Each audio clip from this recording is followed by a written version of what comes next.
In the raw weeks of October 1881, along the wind-cut slopes of Wolf Creek Ridge in the northern Wyoming Territory, while every other homesteader in the valley was busy with the honest, expected work of survival, splitting rails, tarring roof seams, hauling stone to weight down their cabin corners against the coming wind, Silas Thorne was doing something else entirely.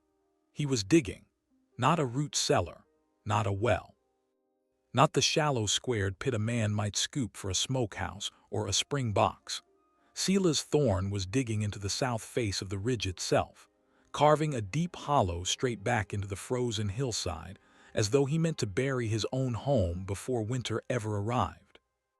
Day after day, he swung his pickaxe against the packed earth, hauling out sled loads of dark clay and shale, widening the hollow until 3 walls of his cabin would sit entirely inside the ridge, with only the front face and a short section of roof exposed to the sky. To the men passing on the freight road below, it looked like madness. Inside a canvas linta beside the excavation lived his wife Ada, 7 months heavy with their second child, and their 9-year-old son, Caleb, who carried water from the creek and stacked stones along the growing pit's edge. Ada watched her husband work in the gathering cold with a quiet, unreadable expression. Caleb worshipped every swing of the pickaxe. But the neighbors and the passing teamsters shook their heads openly when they crested the ridge and saw what the Thorne claim had become. A house going into the ground, they murmured, was a house already asking to be a grave. Silas paid them no attention. He measured angles with a length of knotted cord. He tested the slope of the ridge with a plumb bob made from a fishing sinker. He sketched shapes in the dirt with a stick, soft curves for how the wind might roll over the ridge top, sharp arrows for where snow would drift and where it would not. Nothing about his work looked hurried. Nothing about it looked careless. It looked, if anything, like a man performing a calculation the rest of the valley could not yet read.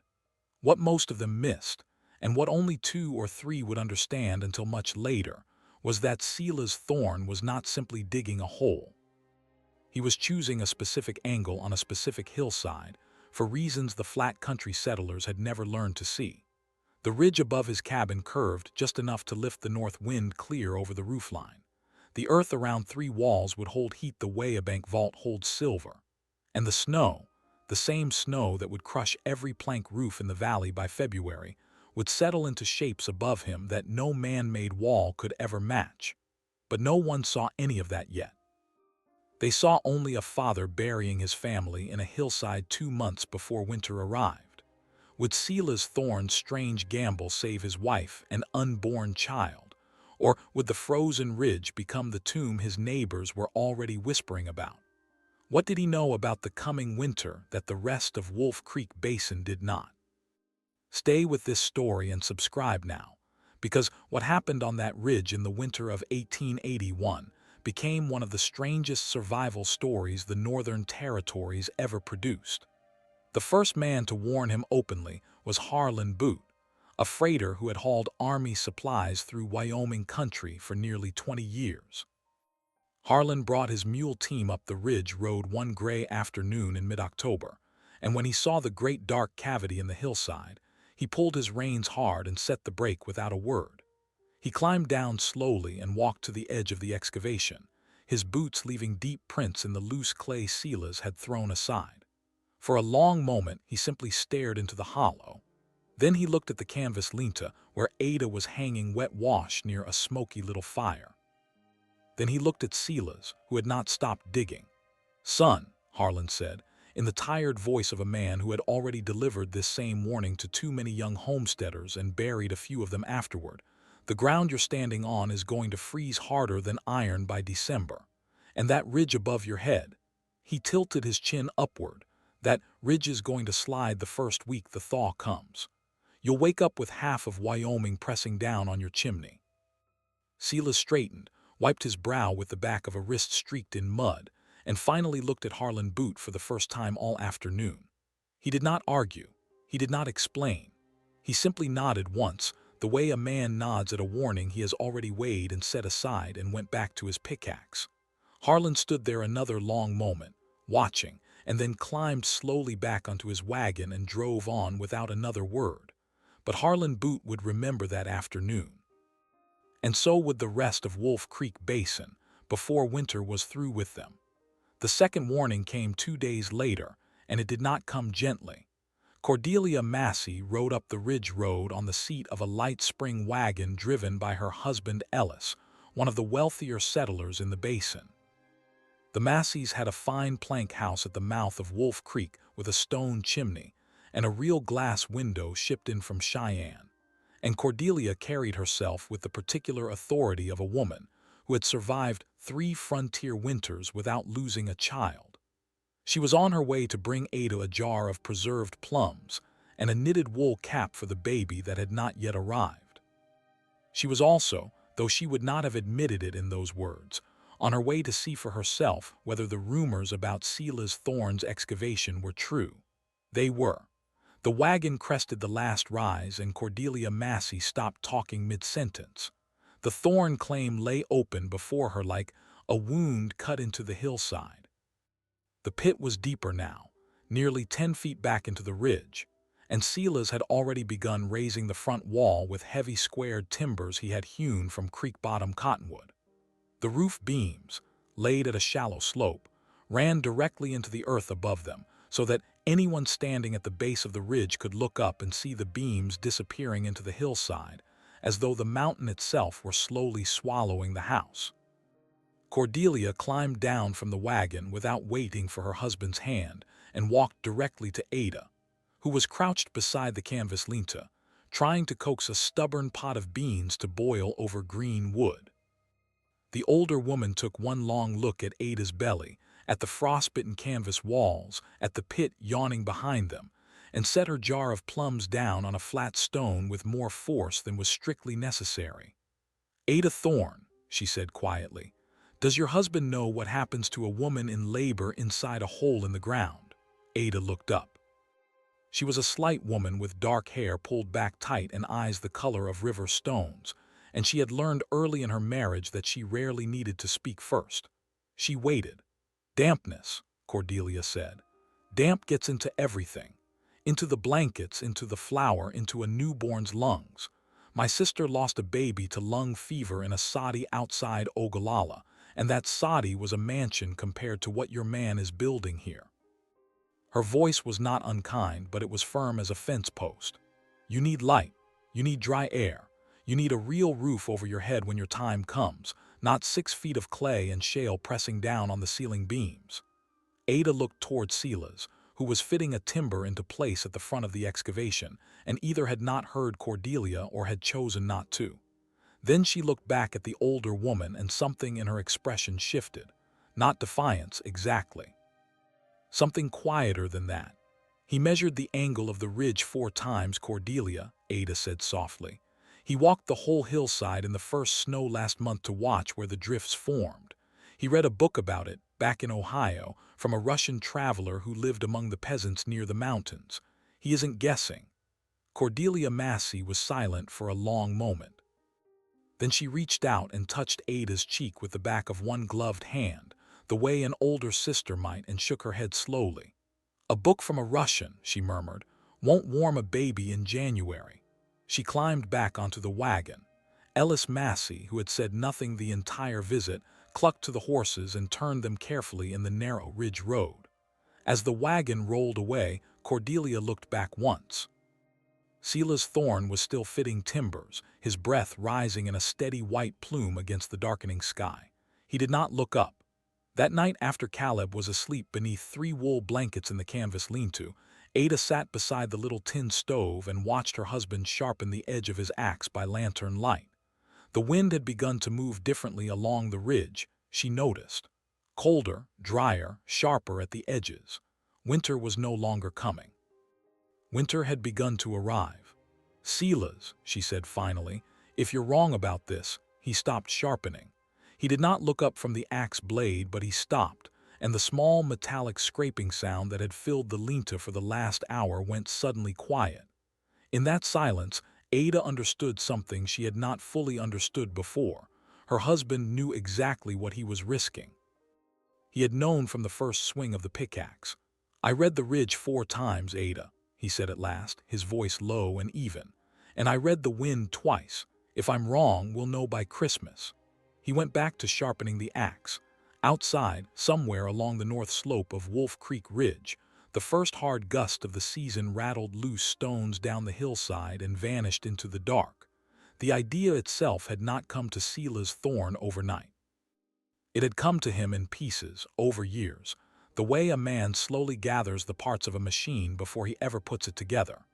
And the first piece had come long before Wolf Creek Ridge, long before Ada, long before Caleb was born.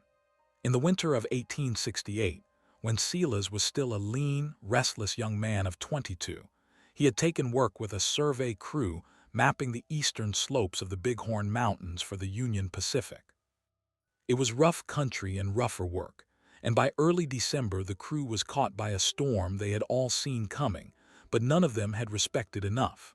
3 days of hard snow and harder wind flattened their canvas camp on the second night. The chief surveyor, a Vermont man named Colthorpe, lost 2 fingers to frostbite trying to hold down a tent rope in the dark. A young cook from St. Louis wandered off during the whiteout and was found the next spring at the bottom of a ravine, with his hands frozen inside his coat pockets. But what Silas remembered most from that winter was not the disaster. It was the shepherd. On the fourth morning, when the storm finally broke and the survey crew stumbled down out of the foothills half-starved and half-blind from snow glare, they came upon a small stone and earth shelter dug into the base of a low hill beside a frozen creek. Smoke was rising from a crooked pipe in the roof. The door was made of split cedar planks lashed together with wet rawhide. Inside, warm and unhurried, sat an old Basque sheepherder named Exeberry who had wintered in that same hollow for 9 years running. The shelter was scarcely bigger than a farm wagon. 3 of its walls were the hillside itself. The fourth, the south-facing front, was built of stacked river stone chinked with clay and topped with heavy sod. The roof sloped shallow and ran directly into the ridge above, so that from 20 paces uphill a man could walk right over the dwelling without knowing it was there. A single small window of oiled hide let in a soft yellow light. A tin stove burned lazily in the corner. 2 dogs slept beside a pile of sheepskins. And the old shepherd, who spoke almost no English and whose Spanish was thick with the mountain accent of his home country, poured them coffee from a battered pot and watched them shiver back to life without any particular surprise. Silas remembered sitting in that little earthen room while the storm moaned somewhere far above the roof, and realizing slowly that he could no longer hear the wind. He could feel the pressure of it distantly, like a hand pressed against the far side of a thick wall, but he could not hear it. The stone and earth had swallowed the sound the way deep water swallows a shout. He remembered asking Colthorpe later why the surveyors had not built their camp the same way. Colthorpe had laughed through his bandaged hand and said no white man in the territory would live in a hole in the ground when he could stand a proper cabin on flat land. There was something in the answer that had troubled Silas at the time and troubled him more as the years went on, because the old Basque shepherd was still alive, and 2 men from the survey crew were not. He carried the memory with him after that winter the way another man might carry a photograph. In the years that followed, wherever Silas Thorne traveled through the western territories, he kept his eyes open for shelters like Exeberry's. He found them in scattered places. A hunter's earth lodge along the Powder River, a half-buried root house behind a Norwegian widow's cabin in the Dakota country, an abandoned soldier's dugout below Fort Fetterman that had somehow outlasted the log barracks 100 yards away. He measured what he could. He asked questions when he could.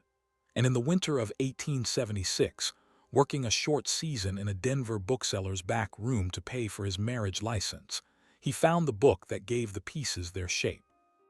It was a slim volume, badly translated from the Russian, written by a traveler who had spent a winter in the steppe country south of the Ural Mountains. The traveler described the earthen houses of the peasants there in careful, patient detail. The depth of the excavation, the pitch of the roof, the way the snow itself became a blanket of insulation, once the drifts settled over the ridge above the dwelling. The traveler had noted, almost in passing, that the peasants lost fewer infants to winter fever than the townspeople in the wooden houses of Orenburg. Silas had bought the book with 3 days' wages and had read it twice on the train home to Ada. That was the machine he had been building in his head for 13 years. Wolf Creek Ridge was only the place he had finally chosen to build it. By the last week of October, the shape of the Thorn dwelling had begun to reveal itself in ways that even the skeptical could no longer dismiss as simple foolishness. Silas had finished the excavation and moved on to the front wall. He worked from sunrise to nearly full dark now, and Caleb worked beside him every hour the boy was not carrying water or splitting kindling. The front wall rose in 3 careful layers. The bottom third was river stone, hauled up from Wolf Creek in a sled Silas had built specifically for the purpose, each stone chosen for its flat face and set into clay mortar Ada had mixed by hand in a wooden trough beside the lean-to. The middle third was heavy squared cottonwood timber, hewn on 2 faces so that the flat sides would seat tightly against one another and leave no gap for wind to worm through. The upper third was more stone, smaller now, and above the stone ran the roof beams themselves, angled at a shallow pitch and driven back into the hillside so that the ridge above formed one continuous slope from the ground to the crown of the roof.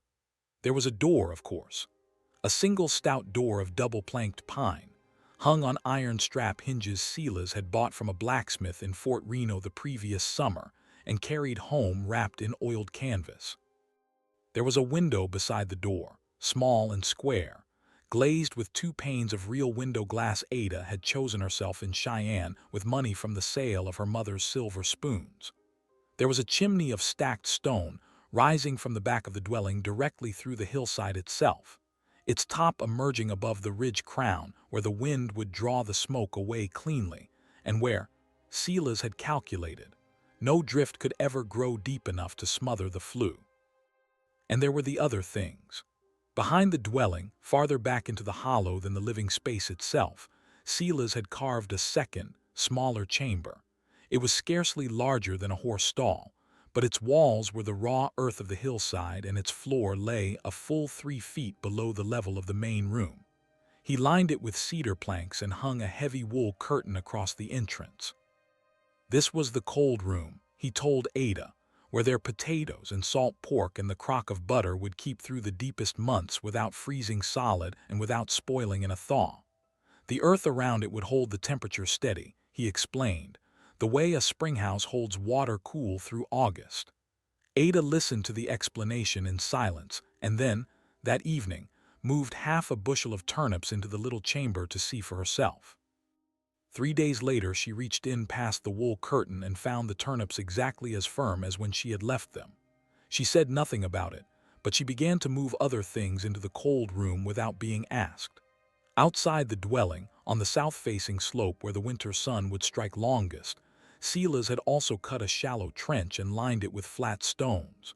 He would not explain the trench to anyone, not even to Caleb, though the boy asked twice. Ada watched her husband dig it in the cold gray afternoons and understood, in the wordless way she had come to understand most of his work, that the trench was for something that had not yet arrived. The neighbors continued to pass on the freight road below, and the neighbors continued to shake their heads. But the character of the head-shaking had begun to change in a way none of them would have admitted. Where before they had seen a man burying his family in a hole, now they saw a structure. A strange structure, an unnatural structure, but a structure nonetheless. The stone front wall caught the low autumn sun and threw back a warm gray light. The roof line ran smooth into the ridge above without a seam a man's eye could catch. The chimney smoked cleanly in the mornings when Ada started the fire for breakfast, and the smoke rose straight up into the pale sky without bending, because the ridge itself blocked the wind before it could ever touch the flue. Harlan Boot passed the claim again on the last Thursday of October. He did not stop this time. He slowed his mule team on the ridge road and stared for a long moment at the finished front wall, at the small square window with its real glass panes catching the afternoon light, at Caleb Thorne carrying an armload of split kindling across the yard toward the door. Then he clucked his mules forward and drove on. But that evening, at the freight depot in the little settlement of Wolf Creek crossing 5 miles down the valley, Harlan sat by the stove with 2 other teamsters and said, without quite meaning to say it, that whatever Silas Thorne had built up on that ridge, it was no longer a hole in the ground. It was something else. He was not sure yet what that something else might be. But he had begun to suspect, in the cautious way of old men who had been wrong before, that he might live to find out. The first true snow of the season came on the 4th day of November, and it came the way winter often comes to the northern territories, not with warning, but with a quiet, patient certainty that erased the world by morning.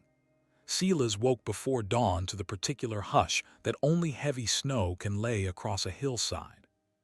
He lay still for a long moment beneath the wool blankets, listening. Beside him, Ada slept with one hand curled protectively over the round swell of her belly.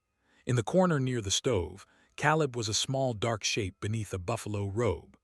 The tin stove ticked softly as its iron cooled, and beyond the stone front wall, beyond the small square window now half frosted from the inside, there was no wind at all, only the soft, uncountable weight of falling snow.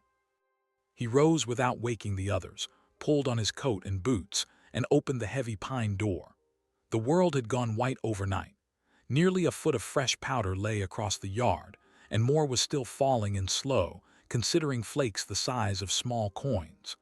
But it was not the depth of the snow that made Silas stop in the doorway and stand there in the pale gray light for almost a full minute without moving. It was the shape of it. The snow had not gathered evenly against his dwelling. It had gathered above it. Along the ridge crown, where the hillside curved gently upward behind the roof beams, the wind of the night had built a long, soft ridge of drift that ran the entire length of the dwelling and rose a good 3 feet higher than the surrounding snowpack. The drift was not sharp-edged. It was not the kind of hard-packed wall that would form later in the winter against the plank cabins in the valley. It was soft, rounded, almost sculptural, the way a snowbank forms along a river bluff where the wind has curled up and over the edge and dropped its load on the far side. And along the front of the dwelling itself, along the stone wall and the small square window and the pine door, the snow lay only a few inches deep. The wind, whatever wind there had been in the night, had passed over the ridge and dropped its cargo behind him, not against him. Silas stood in the doorway and felt something loosen inside his chest that he had not known was tight. He walked out into the yard in his boots and coat, without a hat, and turned slowly to look back at his own dwelling. From 20 paces out, the house was scarcely visible. The stone front wall was the color of old bone against the white slope. The window caught no glare because the ridge above cast a soft shadow across it. The chimney rose from the crown of the ridge like a small stone finger, and a thin white plume of smoke was already climbing from it, straight up, unbent, because Ada had woken and stirred the coals in the stove. To a rider on the freight road below in the pale light of a snowing dawn, the Thorne claim would have looked like nothing at all. A patch of stone in the hillside, a curl of smoke, nothing more. Silas turned back toward the door and saw that Caleb had come out behind him, wrapped in the buffalo robe, blinking at the transformed world with the wide, silent astonishment of a child who has just understood something adults have been trying to explain for weeks. "Papa," the boy said quietly, "the snow went the wrong way." Silas laid a hand on his son's shoulder. He did not correct him because the boy was not wrong exactly. The snow had gone the way Silas had spent 13 years learning it would go. But to a child who had lived his whole life in flat country farmhouses where snow piled against every wall and buried every door, the sight of a house that shed its own weather like a duck sheds water must have seemed, that morning, like a small, quiet miracle. They stood together in the doorway for another long minute. Then Silas sent Caleb back inside to help his mother with the fire, and he himself walked out to the little stone-lined trench on the south-facing slope. The snow had gathered there too, but only lightly, because the slope caught the wind at an angle that carried most of the drift past it. Silas brushed the powder aside with a gloved hand and looked down at the flat stones. They were dry. The trench itself was empty of snow. He nodded once, as though confirming something to himself, and went back to the dwelling. Later that morning, when Ada asked him at breakfast why he was smiling into his coffee, he only shook his head and said the first snow had come in kindly. She looked at him a long moment across the little pine table, and then she reached across it and took his hand, and neither of them spoke about it again. But when she stood up to clear the plates, she went first to the small square window and looked out at the soft white ridge above her home, and she stayed there for a long time. The kindness of the first snow did not last. Winter in the Wyoming Territory rarely rewarded gentleness for long, and by the middle of November the character of the weather had begun to harden in ways that even the seasoned homesteaders of Wolf Creek Basin found unfamiliar. The wind arrived first. It came down from the north on the 11th of the month, a dry cutting wind that carried no snow at first but stripped the ridge crowns bare of what had already fallen and packed the exposed grass into brittle mats.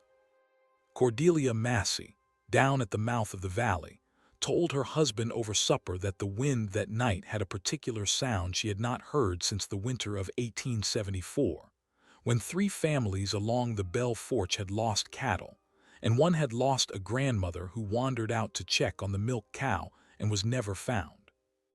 Ellis Massey listened and did not disagree, and after supper he went out into the yard and stacked another cord of firewood against the north side of their plank house. 2 days after the wind came the second snow, and it was not a first snow at all. It came sideways, driven by the same north wind that had scoured the ridges bare, and it fell for nearly 30 hours without pause. Along the freight road at the bottom of Wolf Creek Basin, drifts began to build against every standing structure that faced the wind squarely. The Massey house lost its glass window on the north wall when a chunk of ice, torn loose from the eave and driven by the gale, struck the pane and shattered it inward across Cordelia's kitchen floor. Ellis nailed a plank across the opening and stuffed the gap with rags soaked in tallow, but the cold came in through the seams for 3 days afterward, and one of their 2 milk cows, sheltered in a stick-end canvas linta behind the house, was found the next morning frozen upright against the tie post. At the freight depot at Wolf Creek Crossing, Harlan Boot lost the roof off his mule shed. It was a plank roof, well built, weighted with stones at the corners, and the wind lifted it whole one night and dropped it across the frozen creek 100 yards downstream. Harlan spent a day and a half repairing what he could and moved his mules into the depot's main storeroom until spring. He did not talk much that week. Men who had known him for 20 years said afterward that Harlan Boot had the look of a man doing arithmetic in his head, the same problem over and over, and not liking the answer. Up on Wolf Creek Ridge, the Thorne dwelling took the storm the way a stone in a streambed takes the current. The wind that broke roofs and shattered windows down in the basin passed over the crown of the ridge and did not touch the front wall at all. Ada, sitting at the little pine table with her sewing in her lap and the tin stove ticking beside her, could hear the wind moving somewhere above the roof beams, a long, steady rushing sound like a train passing far away in the dark. But no draft came through the door seams. No cold pressed against the small square window.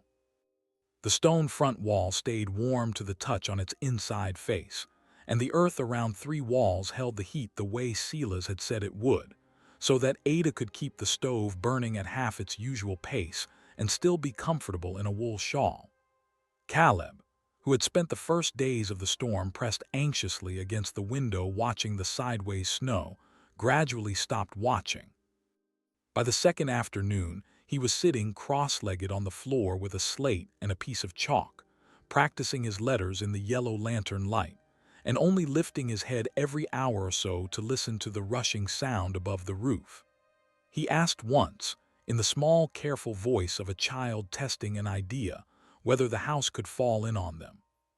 Silas set down the piece of harness he had been mending and looked at his son across the little room. "No, Caleb," he said, "the hill is holding us. The hill was holding this ground long before we ever came. It will hold a while longer." The boy nodded and went back to his slate, but Ada, from the corner where she was sewing, looked up at her husband and held his eyes for a long moment. She did not speak, neither did he.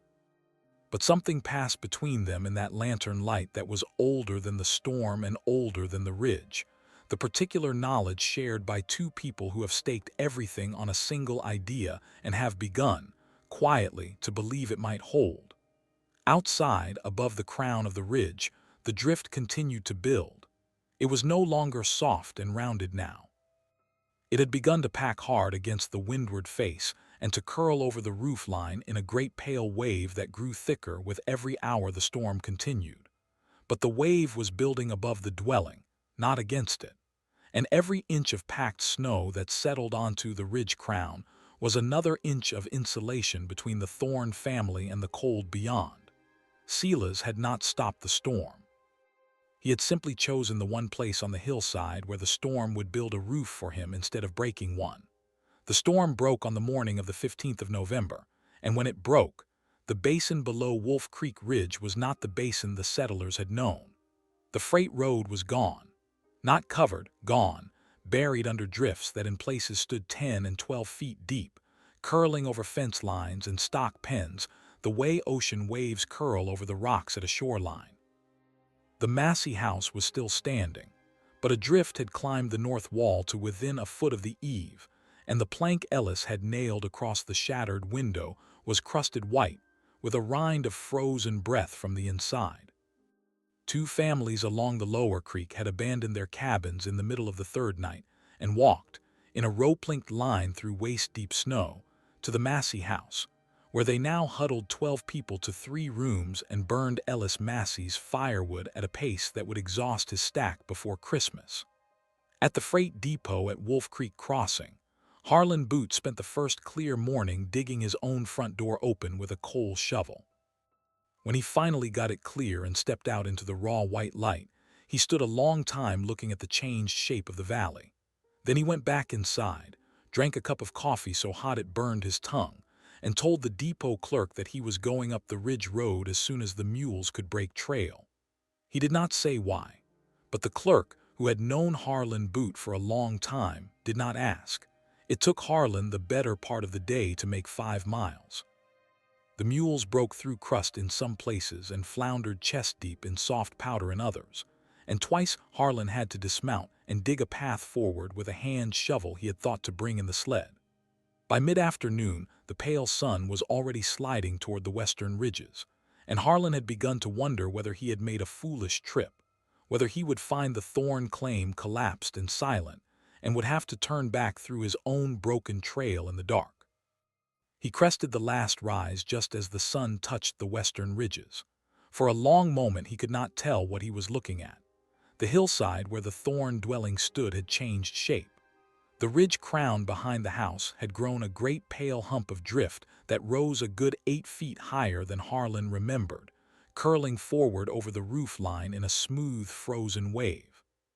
But the front of the dwelling itself, the stone wall and the pine door and the small square window, stood almost clear. A shallow apron of snow lay against the base of the wall, no more than knee-deep, and a narrow shoveled path ran from the door to a wood pile that was still, Harlan saw with astonishment, more than half full. Smoke rose from the chimney at the crown of the ridge in a thin, straight column against the darkening sky. And in the yard, wrapped in a heavy coat with a wool scarf pulled up over his ears, Caleb Thorne was pulling a small wooden sled through the shallow snow with a jar of something in his hands, going from the door of the dwelling to the door of the little goat shed Silas had built into a smaller hollow at the eastern edge of the claim. The goat shed, Harlan noticed with slow-growing wonder, was also standing clear, also dug into the hillside, also unbroken. The boy looked up, saw the mule team on the ridge road, and waved. Harlan Boot climbed down from his wagon and walked toward the dwelling in silence. His boots crunched softly through the shallow snow. The wind, which had been rushing steadily against him for the whole ride up the ridge road, dropped away almost entirely once he passed within 20 paces of the front wall. He could feel it still moving somewhere above him, along the crown of the drift, but at the level of the door and the window it had become only a distant sound. Silas came out of the door with a shovel in his hand. He was not smiling exactly, but the set of his shoulders was easy in a way Harlan had never seen in a homesteader after 4 days of storm. Ada stood in the doorway behind him, wrapped in a shawl, one hand resting on the frame and the other on the round swell of her belly. She looked tired, Harlan thought, but not hollow-eyed. Not the way Cordelia Massey had looked when Harlan had passed the Massey house that morning on his way out of the crossing. "Boot," Silas said quietly, "you've come a long way." Harlan looked at the drift wave above the roof. He looked at the clear front wall and the shoveled path and the smoking chimney. He looked at Caleb, who had come up beside his father with the sled behind him and the jar of goat's milk in his mittened hands. "Thorn," Harlan said, and stopped, because he had ridden 5 miles through waist-deep snow to say something and had discovered, standing here at the door, that he did not know what it was. Silas waited. He did not press. It was Ada from the doorway who finally spoke. "Come inside, Mr. Boot," she said gently. "The coffee is hot." Harlan Boot stepped into the Thorn dwelling and stopped just inside the door, and for the second time that afternoon he found himself unable to speak. The room was warm. Not the thin, desperate warmth of a plank cabin fighting the cold through every seam, but a deep, steady warmth like the warmth of a kitchen in mid-October when the stove has been burning slow all morning. The air had no draft in it. The lantern flame on the little pine table stood perfectly straight, not flickering, not bending. The floor was dry underfoot, and when Harlan pulled off his gloves and touched the inside face of the stone front wall, the stone was cool but not cold, and there was no rime of frost anywhere along the seam where the wall met the roof beam. Ada moved past him toward the stove with the quiet efficiency of a woman who had learned the small geography of her home. She poured coffee into a tin mug and pressed it into his hands, and Harlan took it and drank without tasting it, because he was still looking around the room and trying to reconcile what he was seeing with what he had left behind him at Wolf Creek Crossing. Down in the crossing, men were huddled around stoves burning green wood because their dry wood had run out on the second day of the storm. Down in the crossing, Cordelia Massey had a plank across her broken window and rags soaked in tallow stuffed into the seams. Down in the crossing, 2 families were sleeping 12 to 3 rooms because their own cabins had failed them. Up here on the ridge, Caleb Thorne was pouring goat's milk from a jar into a small crock beside the stove, and Ada was slicing bread from a fresh loaf on a cutting board, and the wood pile beside the door was more than half full. "Silas," Harlan said finally, and his voice came out rougher than he had meant it to. "How much wood have you burned?" Silas was hanging his coat on a peg beside the door. He did not answer immediately. He considered the question with the same slow care he seemed to apply to everything. "Less than half of what I would have burned in a plank cabin," he said at last. "The earth around 3 walls holds the heat, Boot. The stove only has to make up what leaks out the front, and the front doesn't leak much." Harlan looked at the front wall again. Stone, timber, stone. The joints were tight, the mortar had cured, and there was not a whisper of moving air anywhere along its face. "And the roof," Harlan said. "That drift up there, when it thaws, it won't thaw all at once," Silas said. "It'll thaw slowly from the top down because the sun only touches the crown. And when it does thaw, the water will run off the back of the ridge, not the front, because the slope of the roof matches the slope of the hill. The Russian traveler wrote about it. The peasants have been doing it for 300 years. I only did what they already knew." Harlan Boot set his coffee down on the little pine table and looked at Silas Thorne for a long moment without speaking. Then he sat down heavily on the wooden bench beside the table and put his hands flat on the wood. And Ada, understanding something without being told, brought him a plate with a piece of bread and a small pat of butter from the cold room behind the wool curtain. The butter was firm. It had not frozen. It had not softened. It was exactly as butter is meant to be. Harlan ate the bread slowly. Caleb watched him from beside the stove with the grave attention of a child who has understood that something important is happening but does not yet know what it is.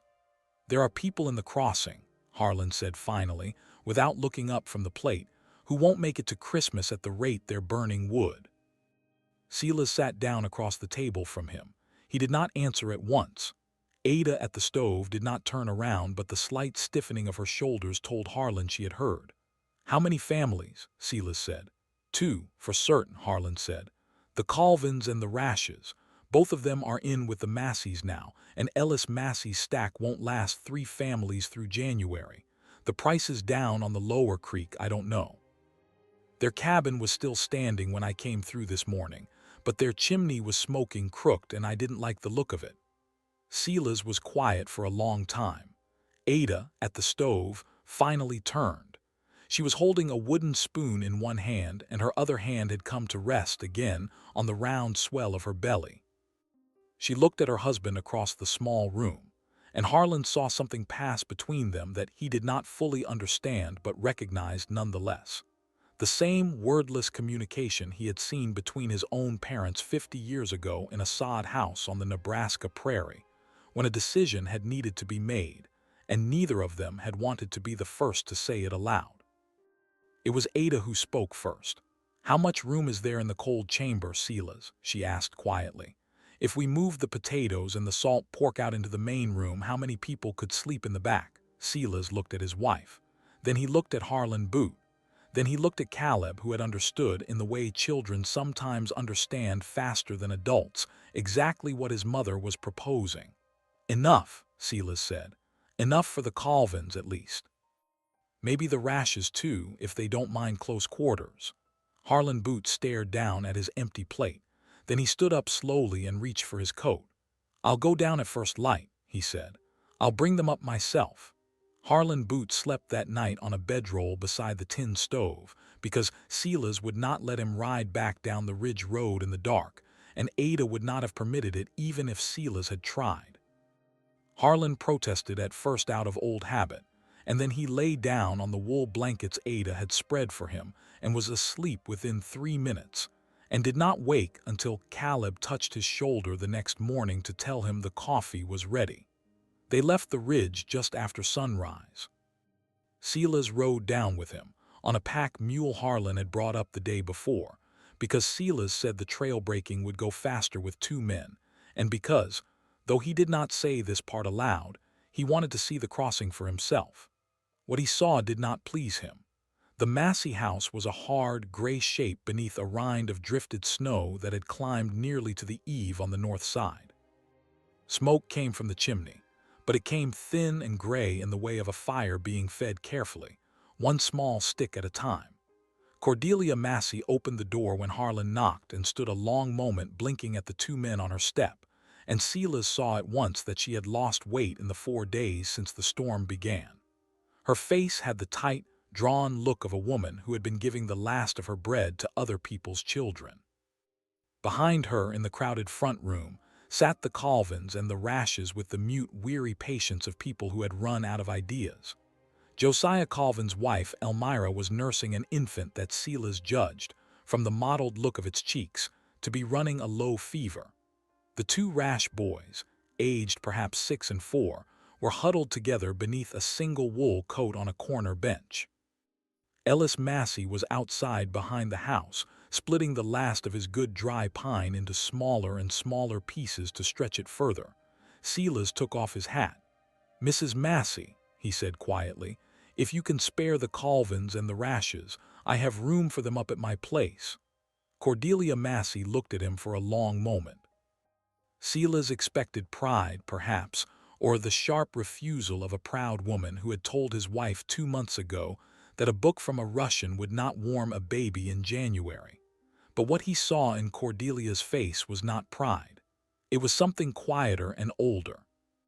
It was the look of a woman who had been holding a rope for 4 days and had begun to understand that the rope was too long for her hands alone. "Silas Thorne," she said, and her voice was steady, but there was a fine tremor in it. "The roads are impassable." "Harlan and I broke the trail up as far as the ridge road yesterday," Silas said. "We can break the rest of it today with the mules. The Colvin baby needs a warm room, Mrs. Massey, and I have one." Cordelia looked past him at Harlan Boot, who nodded once.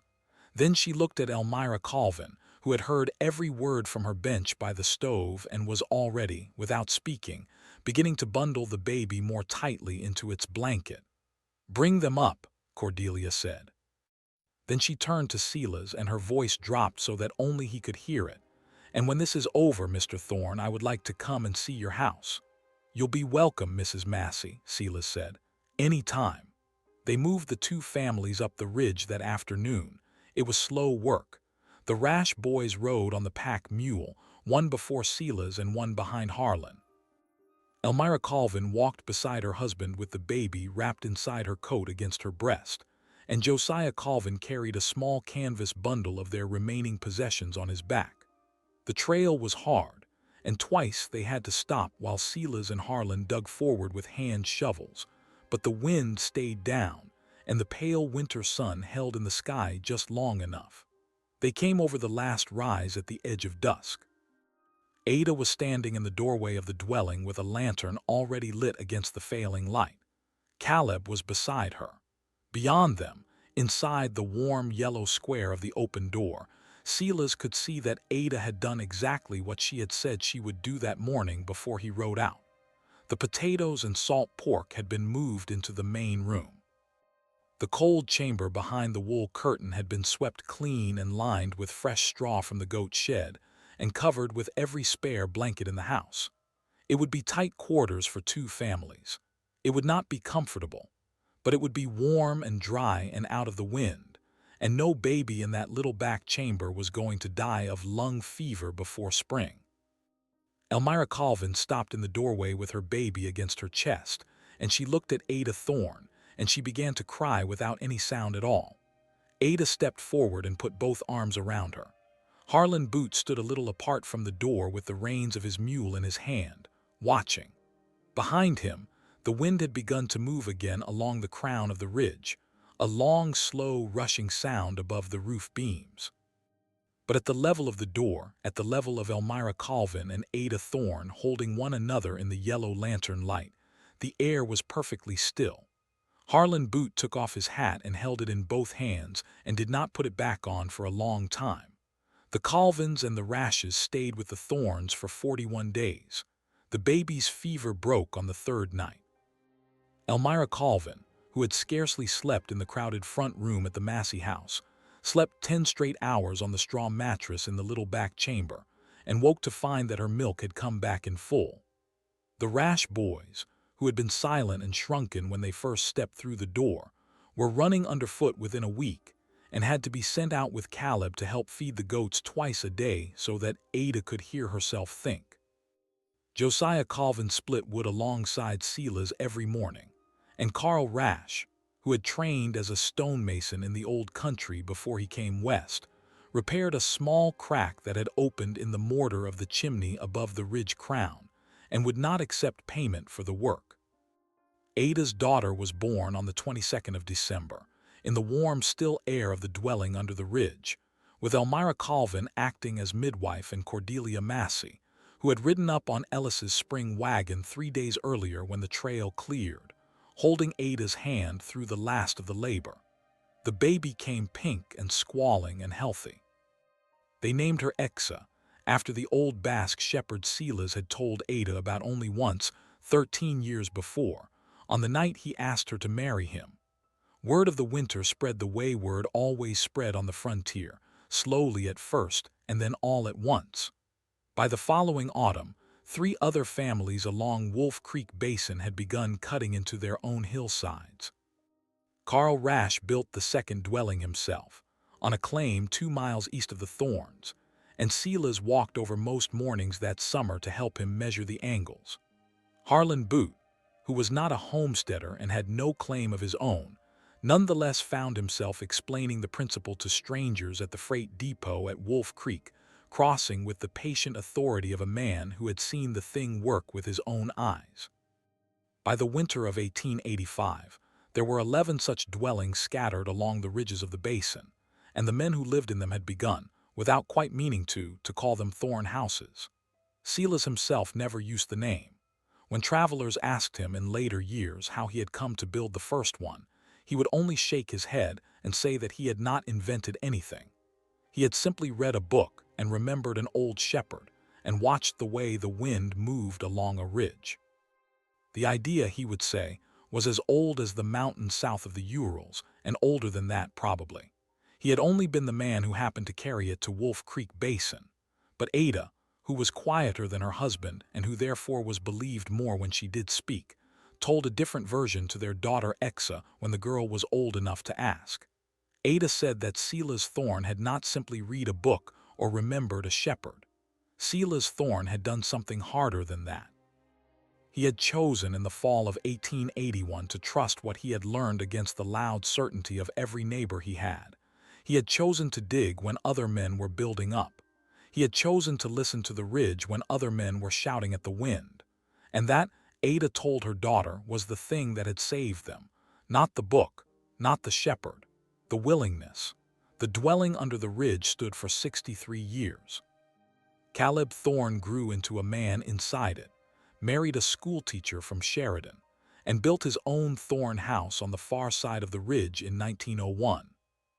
Exa Thorne, born in the warm, still air of the back room in December of 1881, lived in her parents' original dwelling until the year of her marriage in 1904, and returned to it in her widowhood in 1938, and died there quietly in her sleep in the spring of 1944, an old woman of 62 who had never once, in all her long life, been cold in her own home in winter.